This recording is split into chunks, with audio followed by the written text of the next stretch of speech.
And it is a real thrill for me to work with two guys that I've worked with for over 40 years and consider two of my best friends. And first of all, the man, the legend, the original Living Dead, ladies and gentlemen, Mike Price, Baron Daemon.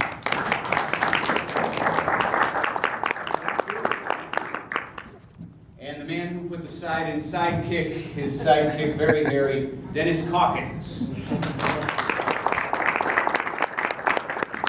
Dennis was also our art director at News Channel 9. How many of you are from Central New York? How many of you remember Baron Daemon? Baron Daemon started 51 years ago this fall. I think, first of all, let's talk just a little bit about Channel 9 went on the air September 9th, 9/9/1962 from the basement of Shoppingtown Mall in DeWitt. And it all came together very quickly, didn't it? It did. It all came about, as Tim just said, very quickly. Things happened, and at one point it was amazing, I thought, and a lot of us did, that we actually got on the air. I mean, there were people scurrying around, there were people hammering and painting and wiring right up until the last minute, as I recall. Is that correct? Yeah, I was there a month and a half before we went on the air, Yeah. and did all the sets and graphics and got stuff on the air, yeah. It was a miracle. Syracuse was about the 50th biggest market in the country at the time, and the biggest market that only had two stations, two TV stations. In a world where your iPhone carries 200 stations, it's a little hard to believe. But there was an NBC and a CBS affiliate in Syracuse and no ABC affiliate. Anything like the Flintstones and Maverick and the Mickey Mouse Club, some of the early ABC shows were carried on the other stations on weekends, played film. And so it was a big deal when the FCC decided around 1960 that they were going to add a third station to the market. And about anywhere from 9 to 13 different ownership groups went for the third license in Syracuse. And the FCC finally said, we can't wait for this, we've got to serve the community. So they forced 9 or 10 of those ownership groups to form a partnership to come together, and in 6 months they put the station on the air. They started sometime in the spring, and they finished, or they almost finished in time for 9/9/62. Close enough. Talk a little bit about the sign-on show. Oh, I specifically remember the sign-on because I was a part of it. I was originally hired to be what is called a staff announcer.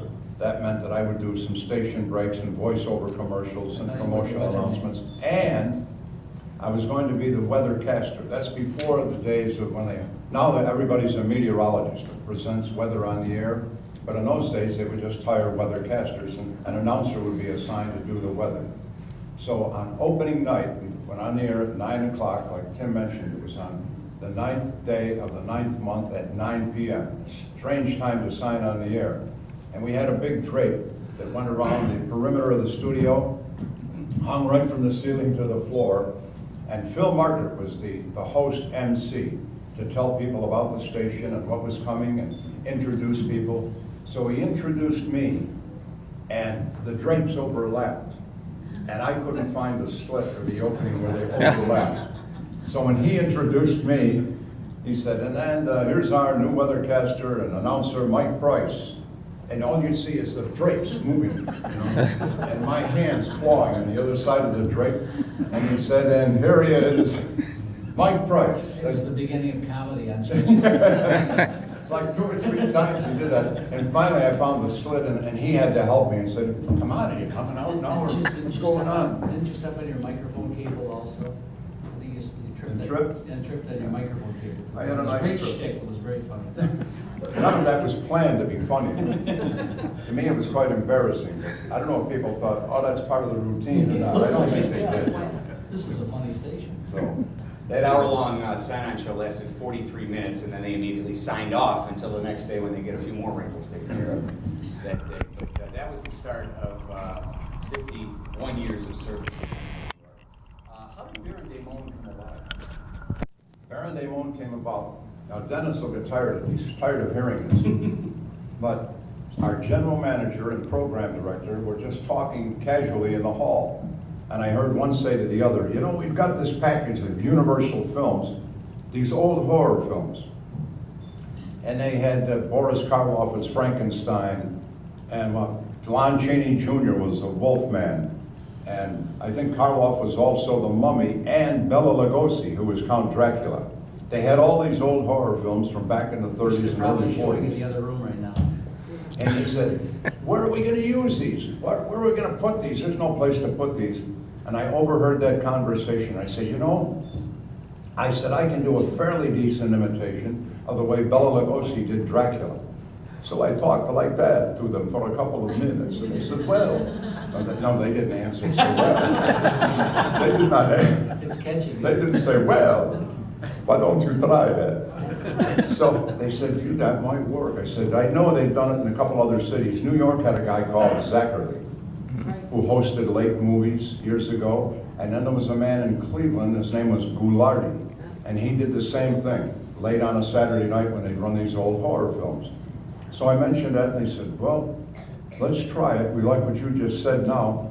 So I ran next door. Does some of you remember W.T. Grant's? Yes. It was like a variety hardware department store, and they had a fabric department, and I went in there and I said to the lady, now what do you call them? Bats or something is the correct name? You people that do clothing and seamstresses and so on. A bolt. A bat. So I said, give me about 3 yards of that black cotton cloth, Yeah, bolt.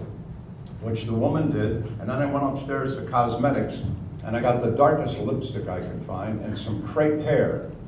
And I came back to the station, and I tucked this into my shirt collar, and it wasn't that same day, but like a day or two later, and we think we were live on the air at the time. I tucked this into my shirt collar and put the dark lipstick on. Oh, and baby powder on my face to make myself look really white and gaunt, so that I looked very anemic. I needed some blood, of course, and I darkened in the eyebrows and stuck some hair on there. And that was the first Baron Daemon, and we run this all the time, where a guy that I should remember today, who was also part of when we did the Baron Daemon program, Bill Eady. He was our floor director in the studio, but he also wrote some of the skits, some of the things we did as Baron Daemon. And when he wrote them, they weren't scripts that we had to follow a dialogue. He had the basic premise and the idea, and then we would ad-lib it. Sometimes it got a little out of control and silly. Not that we would do anything silly or foolish or stupid. But he then had this idea about, you know what, we'll put a picture frame on the wall, and it'll be open, and I'll get on the other side of it and sit up like this, and you'll go up these stairs, which are really a ladder. Shall we show it? But they can't, oh, you got that? Yeah, and this is awful. It was embarrassing. This was the very first Baron Daemon thing I did, and I should preface this to tell you that I overdid the accent. Instead of talking like this, I said, well, welcome to the It was Shall we show it? Yeah, you know, okay, go ahead and show it. It's awful. There's very little. Baron Daemon lasted 5 years. There's very little that exists now, because much of it was done live. What was done on videotape was recorded over week after week after week. This videotape was very, very expensive at the time. We do have one of the very first appearances of Baron Daemon. And I have to also premise, we had some video problem this morning, so I had to download these clips from the internet. And quality is not quite what we had hoped, but it's here. Good enough for 1960.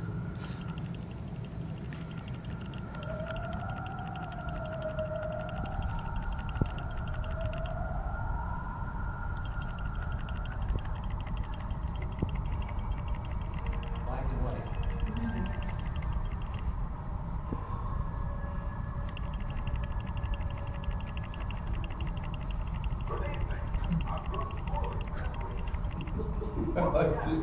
Not exactly the same.